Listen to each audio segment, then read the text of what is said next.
Hi guys, it's Matthias, and well, with the recent tragedy unfolding in Ukraine over the last few days, I just had to get a few of my thoughts out of my mind, and I've actually over time been a little bit on and off when it comes to these these main ideologies that we've seen over the last 70 years.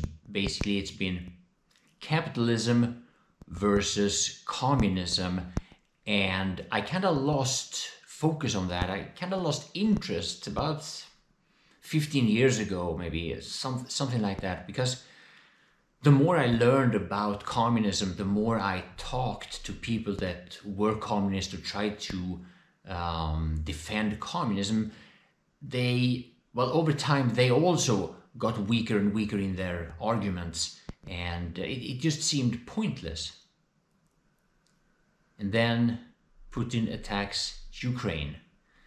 And I think there's very few people that think about it from an ideological point of view, even though this has actually, again, been brought up over the last few days from a number of different news outlets. And I've been watching a lot of it. I've been watching it for hours on end now lately. The BBC, Sky News, and Swedish television, and all these kinds of news organizations. The moment one organization becomes a bit repetitive, I switch to another. Now, the one thing that I think is very important to put some focus on is to understand some of the basics about Putin. Now, if you look at other world leaders, you go 20, 25, 30 years back in time, and you look at presidents and prime ministers and whatnot, you see a lot of people that just seem so stupid. It's like, how did they gain any kind of political power? It makes you wonder. And then it's like, yeah, they say enough, ideological stuff to convince enough people, and well, I guess there you go. But there's a lot of just pure stupidity you see among the Western leaders or whatever. But with Putin, it's a whole other ballgame. Every time I've seen Putin, except maybe there's been a little bit of fluctuations the last few days, but every time I've been watching Putin over the last 20 years, and make no mistake, he's been in power, more or less in power, since 1999. That's a long time. Putin always seems super intelligent, like scary intelligent. It's like some kind of evil genius. I know it sounds like I'm quoting some rock song from the 80s or whatever, but for lack of a better word, he seems like a complete genius. And if you look at Putin's career, if you look at his the way he rose to power, well, it kind of underlines that, because Putin was born in Leningrad, or it's called St. Petersburg now. He studied law there, and he joined the KGB, where he rose in the ranks, became one of the highest, I think, chief of security under Boris Yeltsin. That's another nutcase, as far as I can remember. But I mean, this is not an easy career choice. I mean, to rise to the top in the KGB, that's not Hunter Biden. Oh, my dad is the vice president under Obama, go make millions in Ukraine. No, you make a career and rise to the top in the KGB. You are intelligent. You're not a stupid guy. And I gotta say, whenever you've seen debates or interviews with Putin, he seems razor sharp. Now, a lot of people, like myself, we kind of lost focus on this, the whole Lenin, Stalin, communist ideology. We kind of forgot about it. It's like I was watching whatever news it was again. It was Boris Johnson, the Prime Minister of Britain. He said, we've become docile, we've become comfortable. we don't take this seriously. And yeah, Boris Johnson, probably the only person on the face of the earth with a worse haircut than me at the time, which is why I'm wearing the hoodie, by the way. We've become comfortable. And Putin, this hyper-intelligent, really, really dangerous person who clearly says, he clearly sees the fall of the Soviet Union as the biggest tragedy that happened over the 1900. That is not a small statement. I mean, make no mistake, Soviet Union had a massive role in 2 world wars during this time era. And the fall of the Soviet Union is, according to Putin, a bigger tragedy. This should be taken seriously. He is a Leninist extremist, a far left extremist, communist. I don't know, in the Western world lately, these terms kind of blur together: socialist, communist, left wing. Sometimes when if you have a discussion about, oh, don't you know the difference between socialists and communists? It's like, it hasn't really mattered that much lately. And here we are now with an extremist in that regard, because he wants to bring that back. He wants to bring back, you know, the Soviet Union or something similar. And he sees the West as his biggest enemy. This much is clear. Now, with a person like Putin, not only is he very intelligent, he's also, you can get the feeling that he's observing, he's observant, he's patient, he's observing, he's waiting for the right moment. And this has been going on, like, again, for over 20 years now. He's been, you know, biding his time. He's been building up his power, building up his army, building up his economy and his infrastructure and industrial capability. He's made Europe dependent on him for oil and gas. And one of the things that you probably see if you are observing your enemy, the enemy being us, what you see is what kind of propaganda works, what kind of how do you say it? How do you attack your opponents in the media war and whatever? Well, what we've seen lately is, you know, you get away with a lot of violence, a lot of horrible things if you just call your enemies Nazi. I mean, look at what's been happening in the Western world the last 10, 15 years. This has been escalating year after year, with people getting away with all kinds of criminal offenses. You just call your enemies a Nazi or a fascist or something similar that's trendy at the time. Putin sees this. And this has been escalating from him as well. He's been calling the Ukraine leaders Nazis and all that stuff. It's been building up. It's getting worse and worse, which is kind of like, if you think about it, don't forget that the president of Ukraine, Zelensky, he's of Jewish heritage.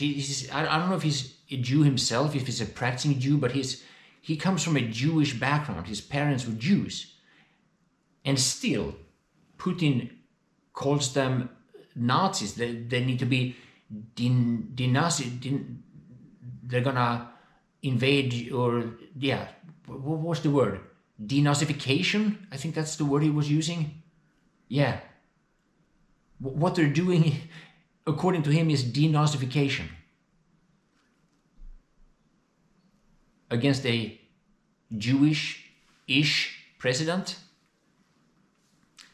But there's no accident that he used that terminology, because I mean, look at how we talk here in the West. We use that all the time. He expects that to work. Not all that surprising, actually. Now, when we talk about these things, of course we were brought into the aspect of the Western world, the leaders of the Western world now, and this becomes very, very controversial. It's really difficult to talk about, the recent precedents and compare them to one another, when especially the former president of the United States was probably the most controversial, actually by far, I would say, the most controversial president that has ever been in the United States, as far as I can tell anyway. You start comparing and start analyzing, why now? Why now? And I'm hoping that we can have a constructive discussion about this, or look at this from a pragmatic point of view and understand a couple of things about like world leaders and timing and decisions based on what I think Putin sees is that he sees weakness. He sees enough weakness. Now, when you look at old pictures from totalitarian systems, like you see old black and white footage from, or even now, like from North Korea, stuff like that, you see how they have these parades with, they're showing off their missiles on trucks, and they're marching with their military, they want to show their military power. And in the Western world, we have a tendency to, we frown upon that. We dislike that. We don't look at this as something that we don't want to show off that way, at least. It's kind of like, yeah, we think this is kind of disgusting and this is just bad. But these totalitarian states, they do it all the time. And what clearly has become dangerous, even more dangerous maybe, is that we've gone too far in the opposite direction. We think that we've found a balance, we think that we're safe, so we're just showing weakness instead. And if you look at, again, I know this is controversial, but you look at like, I've seen these, I don't know if it turned into memes on Facebook or Twitter or whatever, where you see this like the Batman light up in the sky, and then you see a silhouette of Trump. It's like, yeah, the world needs that. I get it. I get it.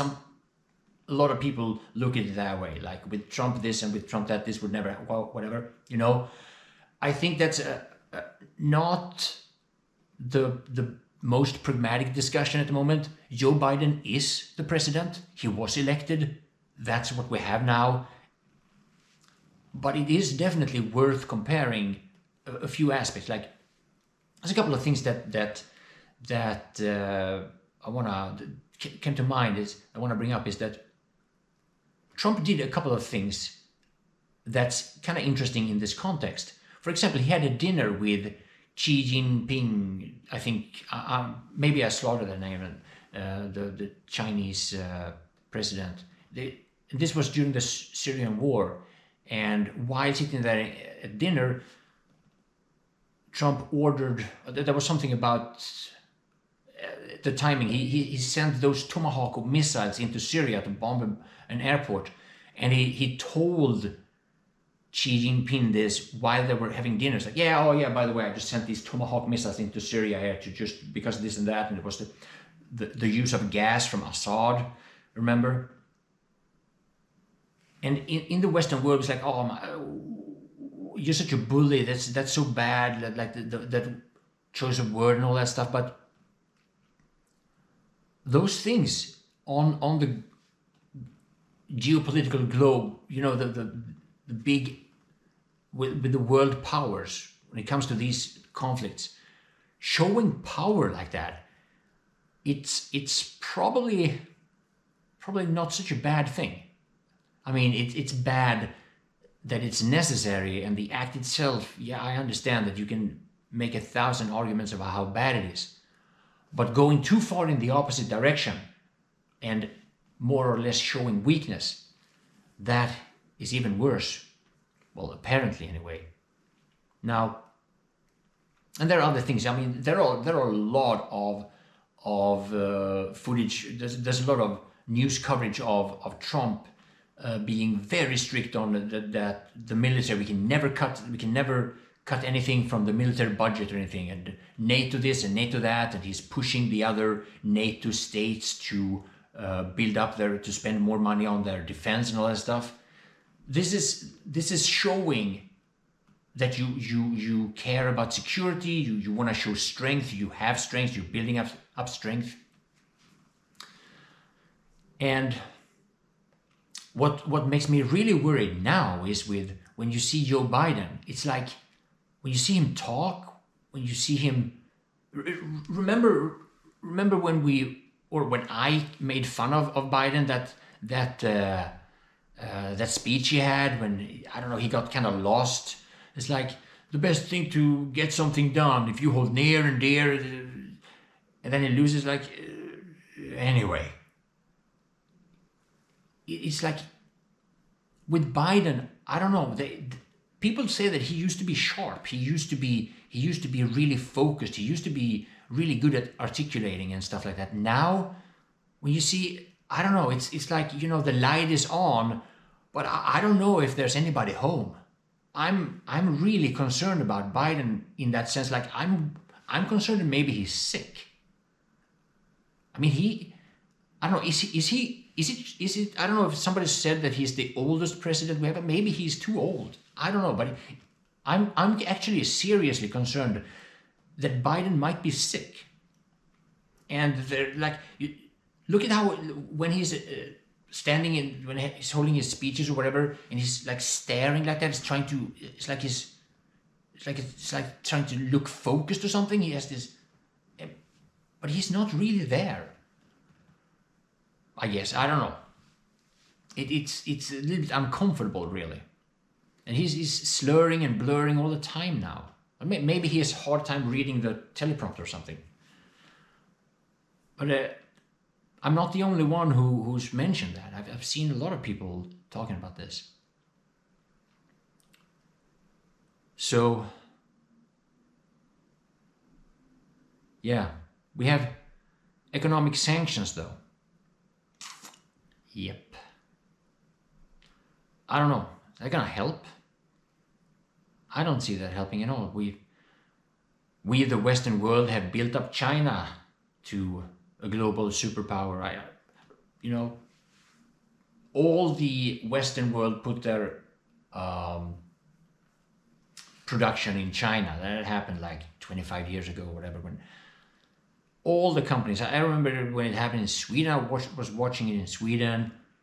Was watching the stock market, like reading the financial news, and all the companies which is moving out, all the European companies, all the big United States companies, and all that stuff. We're not that necessary anymore. The Western world. If we don't buy his oil, China will do it. So he still has his financial system secured that way. And another thing that worries me about Ukraine, if you ever thought about how big Ukraine is, it looks, if you look at it compared to Russia, it looks small, but Ukraine, that's a big country. It's like maybe not twice as big as Germany or Poland, but it's not that far off. It's a lot bigger, almost twice as big as Poland, I think, almost twice as big as as Germany, as I said. That's a big country. And it is very, very commendable and impressive, the amount of resistance being put up with by the people of Ukraine. One of possible predictions that I'd like to, probably the only prediction I dare bring up, and I hope I'm wrong, but one of the things that could happen here is that Ukraine could have the same outcome as, for example, Korea or earlier Germany, where the country is divided into two countries. You then have East Ukraine and West Ukraine. I don't see that as an impossible future. That could happen. Ukraine just gets divided in two. And, well, of course we hope that's not going to happen. But, yeah, whatever you think is going to happen, whatever you have to share about this, well, that's what the comment section is about down below. Let me know, and thank you for watching.